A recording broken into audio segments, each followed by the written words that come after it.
Bonjour. Donc, maintenant, on va essayer de compléter la deuxième partie concernant la gestion des clients et des fournisseurs. Donc, on a vu qu'on a dit on va générer automatiquement le code client automatiquement. Donc là, c'est bien fait. Donc si je fais create new, je vais avoir, donc parce que j'ai créé les clients numéro 2 et le client numéro 3 et je les ai effacés et le compteur, donc il a passé automatiquement à 4. Donc là, ça va laisser un vide. Et comme ça, c'est une sécurité pour la société. Parce qu'en cas de suppression d'un client, le chef de la société peut s'apercevoir qu'il y a eu une suppression au niveau de code. Bien sûr, vous pouvez changer le code et le rendre à 2. Donc, je peux aller au niveau de PostgreSQL et faire un update. Voilà, vous pouvez faire une interface qui vous permet de rendre le compteur, une session des compteurs. OK, là.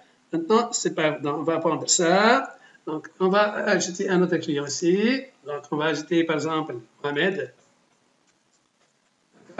Adresse source. Téléphone. N'importe quoi. Donc là, je vais mettre gmail.com. Ici, 2021, on a dit on peut changer le compteur. On va le changer après. D'accord. Donc là, donc on va aller le Vasquez, on va aller public table et on va aller à la table compteur. Donc là, vous voyez la table compteur, la table paramètres. Ici, si je fais view all rows, je vais voir qu'il y a, donc là, ce sont les coordonnées de la société comme je dis là, et là, vous avez le numéro de compteur qui est égal à 400. Ça, c'est mon fournisseur et ça, c'est le numéro de client. Moi, je vais rendre, donc là, je vais faire là, update. Paramètre, 7, numC égale 100, 0, 0, 2. OK, là. OK, commit là. Et là, ça va. Maintenant, si je vais exécuter la commande, si je reviens donc là à mon interface, OK, si je vais faire, là, je vais close, je vais create new là, donc il va mettre les deux. Donc, on va mettre ici, là, on va mettre source, téléphone, 71, 73, n'importe quoi ici, le mail, moh@gmail.com, donc là, gmail.com. Donc ici, le fax, 73, n'importe quoi, mot de passe, n'importe quoi. Là, généralement, quand on va saisir ici, quand on va submit, on va tester est-ce que les mails existent ou non. Donc, est-ce que les mails existent normalement, parce que là, on a dit l'email doit être unique. Donc, normalement, on doit tester l'existence de l'email et faire sur un message au client, donc le dire si le mail est là et est déjà utilisé par quelqu'un d'autre. D'accord? OK.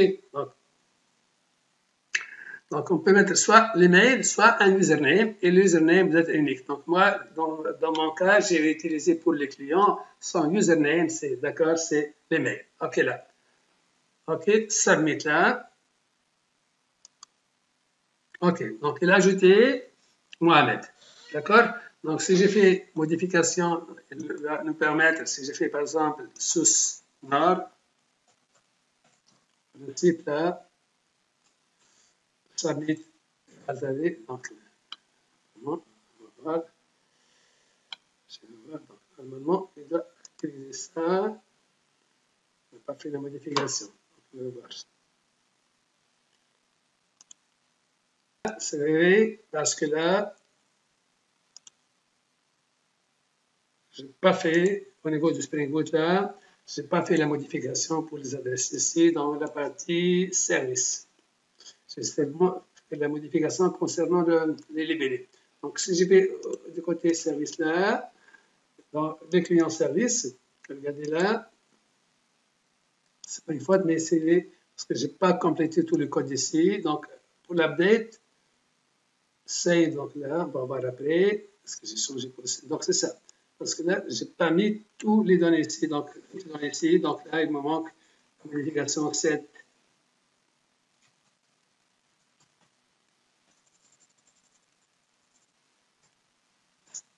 7. Cette adresse égale client. Normalement, il faut tout mettre. Là, je sais pas, là, client.get adresse. Bien sûr, il faut mettre tous les champs, donc je ne vais pas le faire maintenant. C'est Paul. Si je reviens ici, je vais faire update, je vais faire source node ici, donc là, je vais valider ici, submit, donc vous avez source node.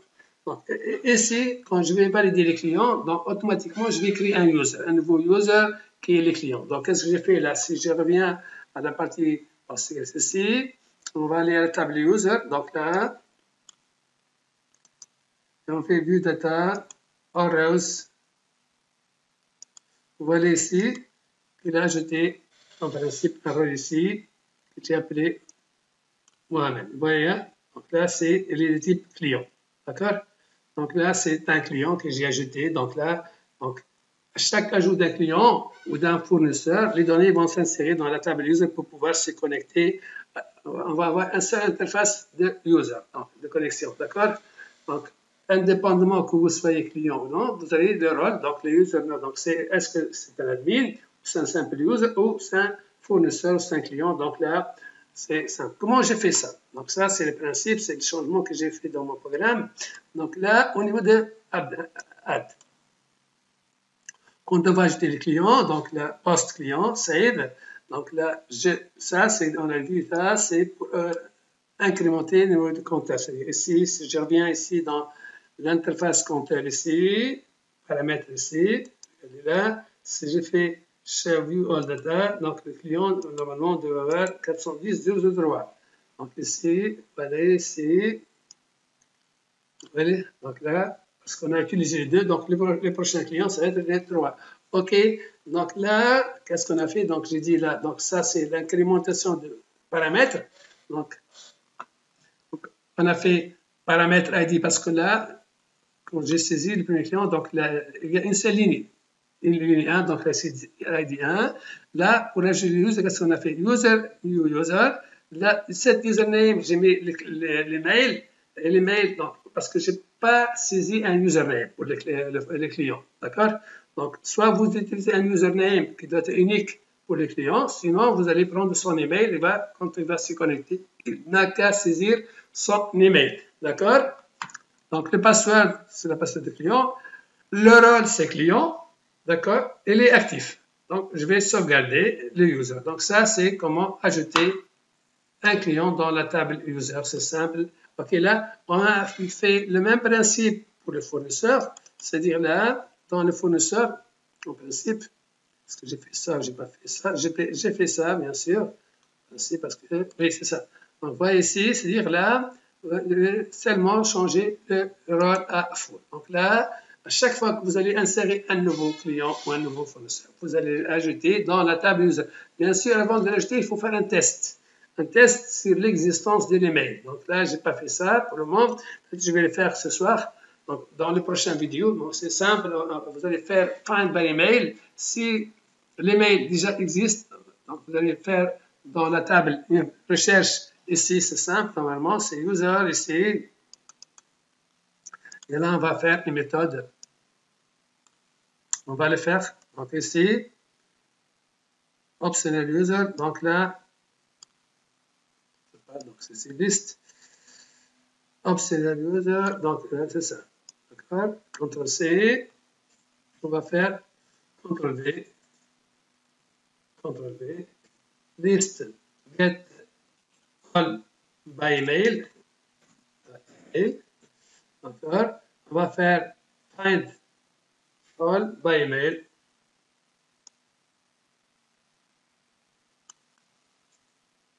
By mail.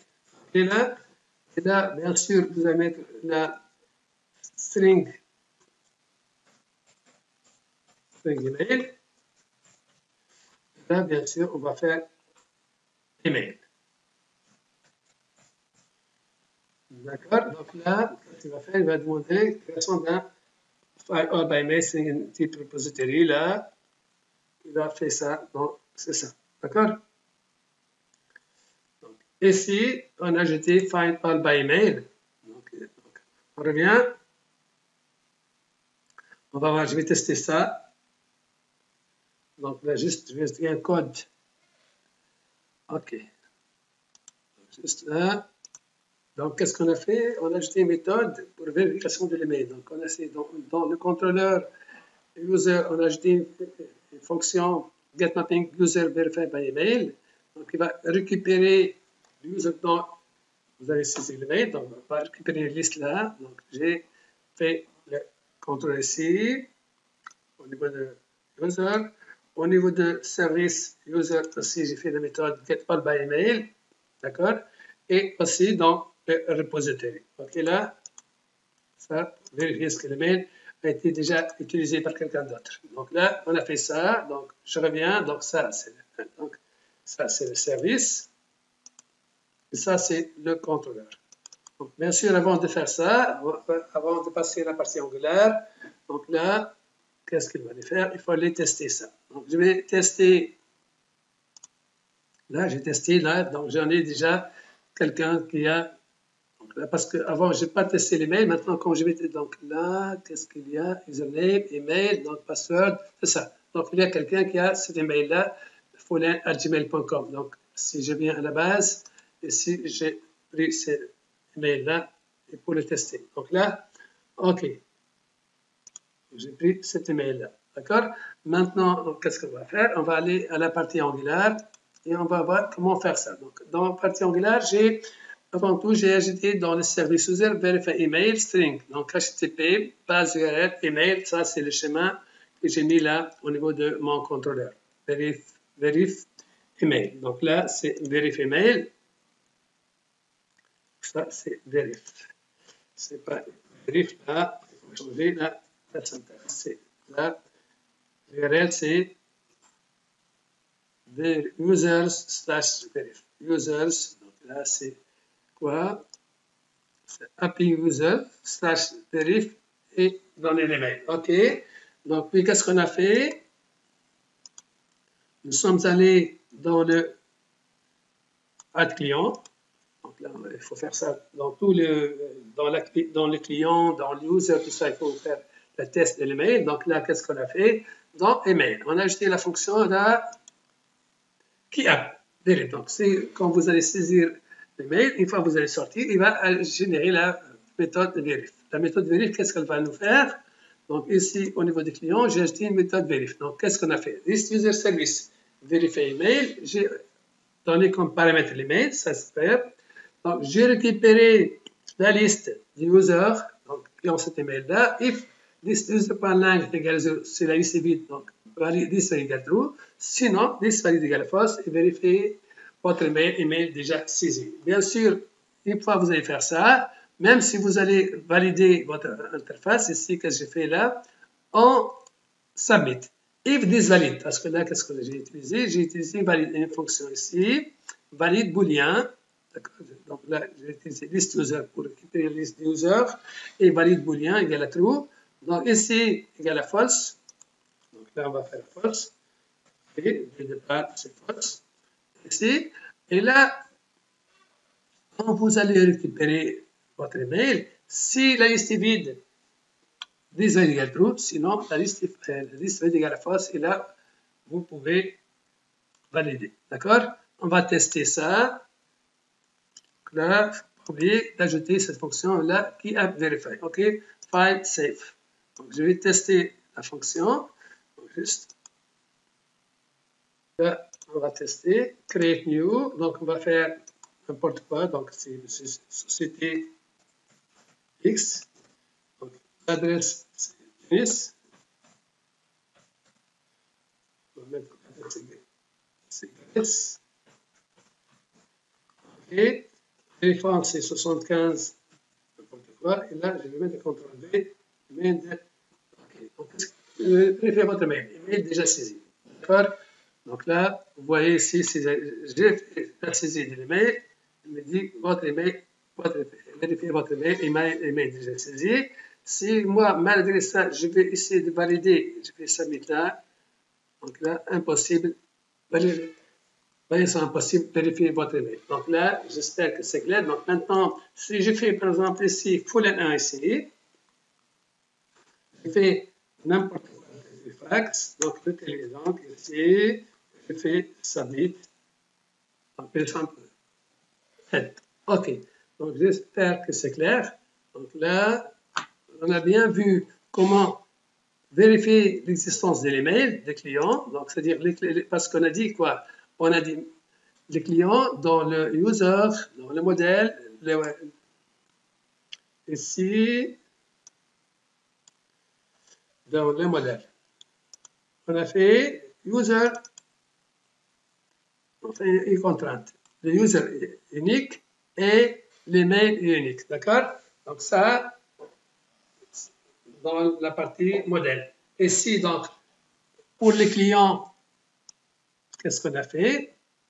Au niveau des clients, quand on va saisir les clients, il faut tester est-ce que le user existe ou non. Même chose, il faut le faire pour le contrôleur, pour le fournisseur, et la même chose, vous devez le faire pour le user. C'est-à-dire là, c'est tout ce qu'on a fait là, c'est ajouter cette fonction au niveau de user controller. OK là? Là. Il faut ajouter cette fonction-là, verif email. Donc, si on va vérifier, par exemple, verif username, on peut faire la même chose ici. On peut ajouter une fonction, c'est-à-dire, OK, donc là, c'est verify. Donc là, bien sûr, il faut le faire dans le service. Il ne faut pas oublier de le faire dans le service. On peut vérifier ici. On a fait ça. C'est pas ici, c'est dans le service ici. D'accord? Dans le service user.